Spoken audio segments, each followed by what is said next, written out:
साथियों नमस्कार। एक बार मैं फिर आप सभी का अपने चैनल पर हार्दिक स्वागत करता हूं। साथियों,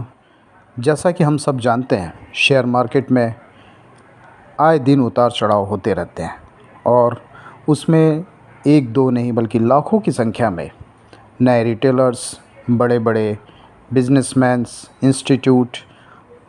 और न जाने और भी कितने FII, DII आ कर के हिस्सा लेते हैं और शेयर मार्केट से उसमें से कुछ लोग मुनाफा कमाते हैं और कुछ लोग लॉस पे जाते हैं। लेकिन आप सबको जानकर हैरानी होगी कि ज़्यादातर केस में जो हमारे रिटेलर्स भाई होते हैं वो हमेशा लॉस करते हैं और उसके पीछे सिर्फ़ और सिर्फ एक ही कारण होता है, वो है इमोशंस, माइंडसेट। कभी आपने सोचा है कि रिटेलर्स हमेशा शेयर मार्केट में क्यों नुकसान करते हैं? उसकी सबसे बड़ी वजह है उनके इमोशंस का, उनके माइंडसेट का और उनका खुद का अपने इमोशंस पे कंट्रोल ना होना। साथियों, अगर हम बिग बिस की बात करें तो बड़े प्लेयर्स जो मार्केट को चलाते हैं वो हमेशा इमोशंस को साइड में रखते हुए ना केवल ट्रेडिंग करते हैं बल्कि एक कंसिस्टेंटली अपने इन्वेस्टमेंट को आगे बढ़ाते रहते हैं। प्रॉफिट के रूप में उन्हें हमेशा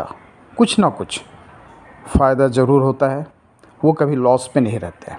उसका सबसे बड़ा कारण है इमोशनलेस ट्रेडिंग। साथियों, अगर आप रिटेलर्स हैं और आप जल्द से जल्द अमीर बनना चाहते हैं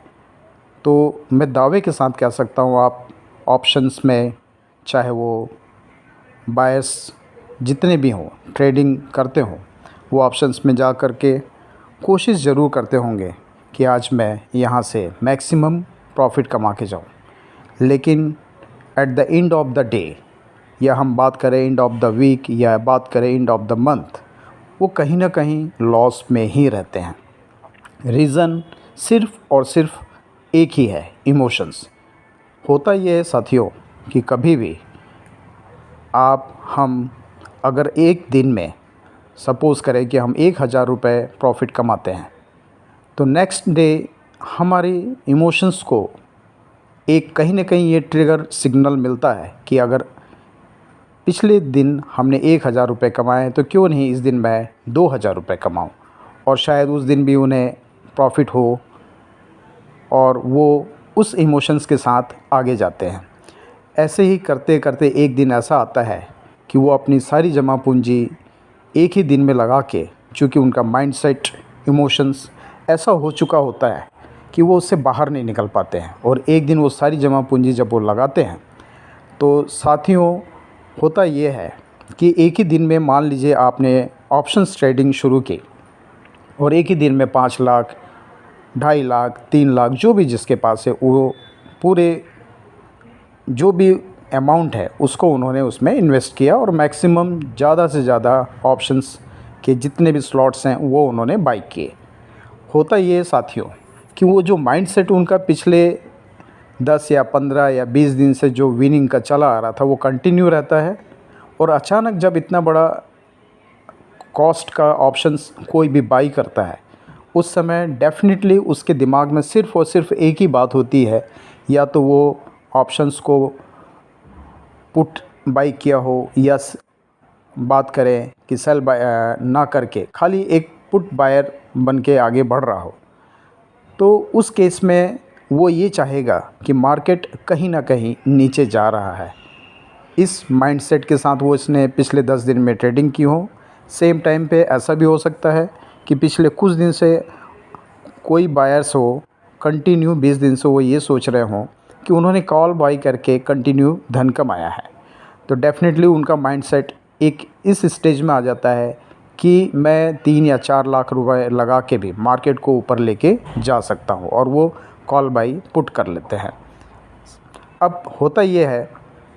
साथियों कि कभी भी जब भी वो ऑप्शंस के साथ ट्रेड करने लग जाते हैं,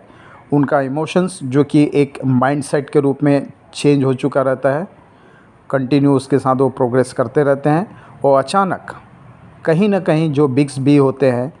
वो हमेशा मार्केट को अप एंड डाउन करते हैं। और अगर 5 या 10 पॉइंट भी नीचे मार्केट उनके अगेंस्ट में जाता है या ऊपर उनके अगेंस्ट में जाता है तो डेफ़िनेटली 3, 4 या 5 लाख रुपए जो रिटेलर लगाया है वो उस समय इंस्टेंट लॉस में आता है। और चूँकि उनका माइंडसेट, इमोशंस एक सेट पैटर्न में पिछले 20 दिन से चला आ रहा है या 10 दिन से चला आ रहा है और उसमें उसको कुछ ना कुछ प्रॉफिट होता आया है, और अचानक चूँकि बड़े अमाउंट के ऑप्शंस के साथ जब वो प्ले करता है तो छोटे से वेरिएशंस के समय भी उसे एक बड़ा अमाउंट लॉस में दिखता है। और साथियों, यही सबसे बड़ा गेम है मार्केट में पैसा गंवाने का, क्योंकि एक छोटा सा मूवमेंट भी अगेंस्ट में अगर जाता है बड़े अमाउंट के साथ हमारे माइंडसेट के अगेंस्ट, तो हमारा माइंडसेट उसको एक्सेप्ट नहीं कर पाता है। साथियों, बहुत बहुत केयर करने की ज़रूरत है, क्योंकि जब हमारा माइंडसेट के उसको एक्सेप्ट नहीं करता है तो वो अमाउंट जैसे ही 10 से 20 पॉइंट के नीचे जाता है या 25 पॉइंट पे नीचे जाता है तो ऑलमोस्ट हमारा 60, 70 या 80% जो इन्वेस्टमेंट है ऑप्शन में जो हमने बड़े हैवी अमाउंट के रूप में कर रखा था वो अचानक करीब करीब वॉश आउट होता हुआ दिखता है। और वो हमारा माइंडसेट हमें उस समय रिकवरी मोड में ही रखता है, चूँकि हम कभी लॉस ना देख करके सिर्फ एक ही माइंडसेट और इमोशंस के साथ आगे गए थे कि हमें इसमें फ़ायदा हो रहा है, फ़ायदा हो रहा है, फ़ायदा हो रहा है। बट यही माइंडसेट हर रिटेलर का सबसे बड़ा दुश्मन है। साथियों, मैं हमेशा आप सभी को सिर्फ यही हिदायत देना चाहूँगा,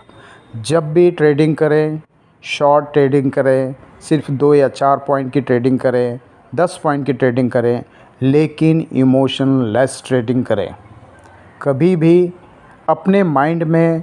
इस बात को लेके ना चलें कि मार्केट को मैं आज ऊपर लेके जा रहा हूँ या ऊपर देख रहा हूँ या नीचे देख रहा हूँ। हमेशा इमोशनलेस रहें,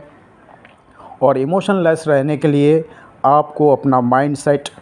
और इमोशंस को कंट्रोल में रखना अति आवश्यक है। साथियों, मैं फिर से आपका ध्यान आकर्षित करना चाहूँगा, आपको अपना इमोशंस कंट्रोल में रखना ही होगा, तभी आप शेयर मार्केट में सक्सेस ट्रेडर और के रूप में कुछ प्रॉफिट अर्न करते हुए आगे बढ़ सकते हैं। साथियों, अब बात आती है कि हम अपने इमोशंस को कंट्रोल में कैसे रखें। तो साथियों, इसके लिए आपको आए दिन कहीं ना कहीं किसी न किसी माध्यम से, चाहे वो हमारे अनुलोम विलोम हो, कपालभाति हो, मेडिटेशन हो, अफर्मेशन हो, बहुत सारी ऐसी हिदायत कहीं ना कहीं आपको मिल जाएंगी, जहां से आप अपने ऊपर में काम करते हुए अपने माइंडसेट को, अपने इमोशंस को पहले कंट्रोल में करें, उसके ऊपर काम करें। और जैसे ही आपको लगे कि मैं अब इमोशंस को अपने काबू में रख सकता हूँ, मार्केट मेरे अगेंस्ट में अगर जा रहा है और मेरे एक सेट पैटर्न के हिसाब से मार्केट रिज़ल्ट नहीं दे रहा है, तो मैं कैसे कितनी जल्दी अपने लिए हुए ऑप्शन को काट करके बाहर निकल पाता हूँ। That is the only way to keep your share market in profit. So साथियों, आगे के लिए बहुत बहुत आप सभी को बहुत धन्यवाद मैं अपनी तरफ से एक धन्यवाद और आप कहना चाहिए कि आपने जो कुछ भी सुना उसके लिए मैं आपको बधाई देना चाहता हूँ।